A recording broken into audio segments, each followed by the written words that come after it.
This video isn't about explaining the definitions of corporate jargon or buzzwords, but instead looking at why they're used. So, what are they? Well, essentially they're technical or pseudo-technical lexicon that make the user seem as though they're not made of humble flesh, but are rather accurate simulations that have gotten stuck on synergised smug.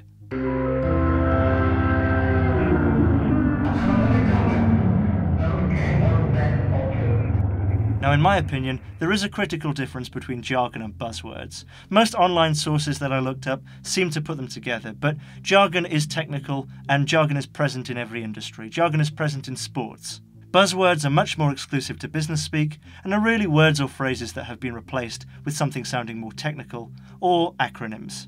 Both can be bullshit, but they're on different scales. Jargon is sometimes necessary, but I would struggle to think of an example where buzzwords are. An example of jargon might be codicil, which is legal jargon for a document amending a will. Disintermediation, pericardial synthesis. Laminar boundary layer. Buzzwords are not technical, they're really just words or phrases that have been spiced up or conjoined to make office conversations sound like people are doing something or achieving something, when in fact they're very mundane.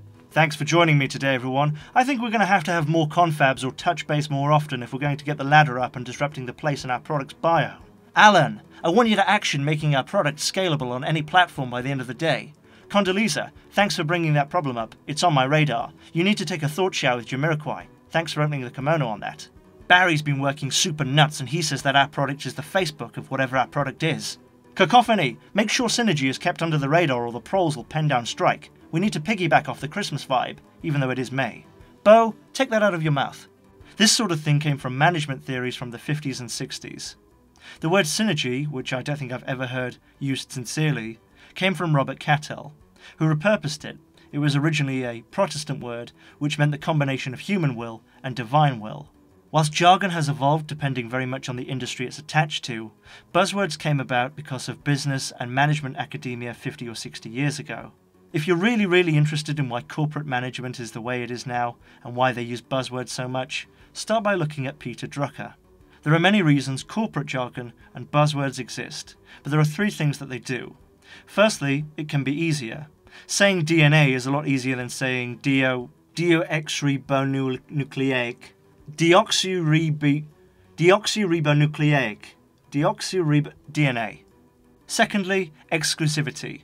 It can create a culture of togetherness, or the illusion of one, if everyone uses the same lexicon. Exclusivity can be intimidating, it can be disempowering to the outsider. It's this idea of those people have a different language. Thirdly, spin, responsibility avoidance, duplicity.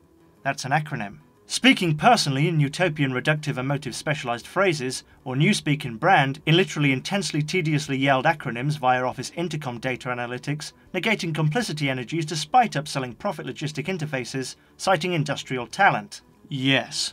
You can hide behind buzzwords and jargon. Send someone an email saying that middle management needs to be streamlined and get called up on it, and you can just say, oh, I didn't mean that.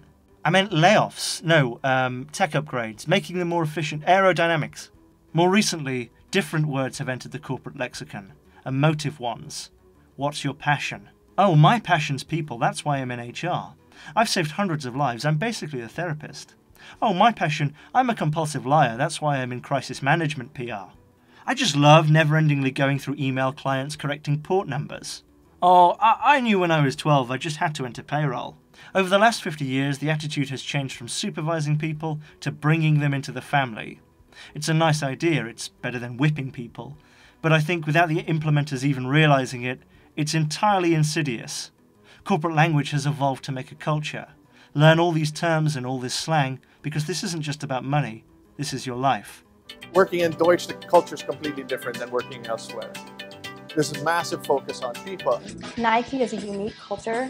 At the end of the day, working with HSBC makes me feel like we're all building a better future. In that way, you're changing the world. We don't just sell phones, but we offer an experience. Work, when structured right, is one of the few places you can really find meaning.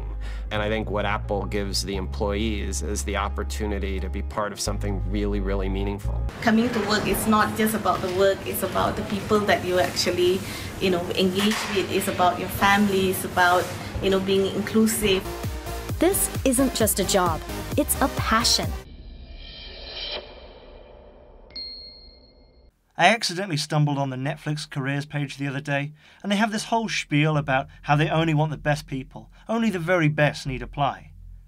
Is that people with all A's or Wittgensteins? As an aside, the reason I was looking around Netflix pages was because I live in Mexico, and despite having a UK account, I can't seem to put English subtitles on French films. I have to put Spanish subtitles on French films, or no subtitles. So I can't even put English subtitles on English language films. The best, Netflix. The best.